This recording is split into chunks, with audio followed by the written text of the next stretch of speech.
நம்ம தமிழ் திரைப்படங்களுக்காக சிறந்த நடிகைக்கான தேசிய விருது வாங்கிய நடிகைகளின் பட்டியலை இந்த வீடியோவில் நாம் பார்க்கலாம்.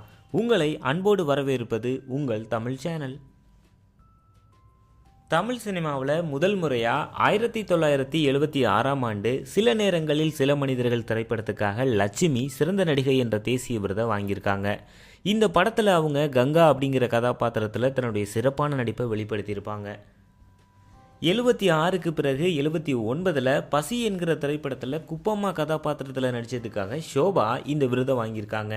நம்ம ஷோபா வேறு யாரும் இல்லைங்க, பாலு மகேந்திரா அவர்களுடைய இரண்டாவது மனைவி. பாவம், தன்னுடைய 17 வயசுலேயே தற்கொலை செஞ்சுட்டு இறந்துட்டாங்க. 1985ஆம் ஆண்டு பாலச்சந்தர் அவர்களின் இயக்கத்தில் உருவான சிந்து பைரவி திரைப்படத்தில் சிந்து கதாபாத்திரத்தில் நடித்ததுக்காக சுஹாசினியும் தேசிய விருது வாங்கியிருக்காங்க.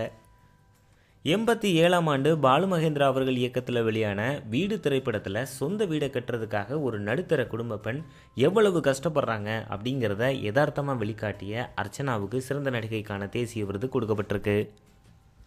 அதன் பிறகு 2006ல் பருத்தி வீரன் திரைப்படத்தில் முத்தலகா நடித்ததுக்காக பிரியாமணியும் இந்த விருதை வாங்கியிருக்காங்க.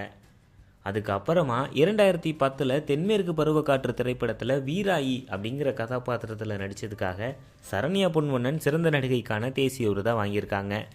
இவங்களுக்கு பிறகு இந்த வாய்ப்பு இன்னும் தமிழில் யாருக்குமே கிடைக்கல. இதுவரைக்கும் 54 தேசிய விருதுகள் இந்திய அரசால் கொடுக்கப்பட்டிருக்கு. அதில் தமிழ் திரைப்படங்களுக்காக 6 நடிகைகள் விருதுகளை வாங்கியிருக்காங்க.